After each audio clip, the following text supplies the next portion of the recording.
പലപ്പോഴും പലരും പരാതി പറയുന്നത് കേട്ടിട്ടുണ്ട്. എൻ്റെ വിഷമത്തിൻ്റെ തീവ്രത എൻ്റെ വേണ്ടപ്പെട്ടവർക്കൊന്നും മനസ്സിലാവുന്നില്ല.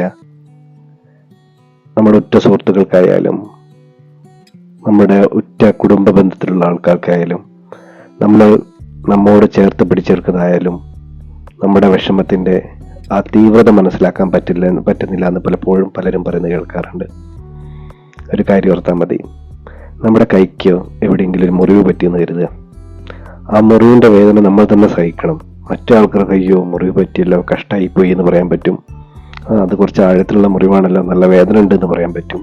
അത് കഴിഞ്ഞാൽ കഴിഞ്ഞു, അവരവരുടേതായ ലോകത്തിലോട്ട് മാറും. വേദന എപ്പോഴും സഹിക്കേണ്ടത് നമ്മൾ തന്നെയായിരിക്കും. അത് മനസ്സിൻ്റെ വിഷമായാലും നമ്മുടെ കുഞ്ഞു പരിഭവങ്ങളായാലും ചെറിയ ചെറിയ പ്രശ്നങ്ങളായാലും ഓർക്കുക, അത് നമ്മൾക്ക് മാത്രമായിരിക്കും പ്രശ്നം.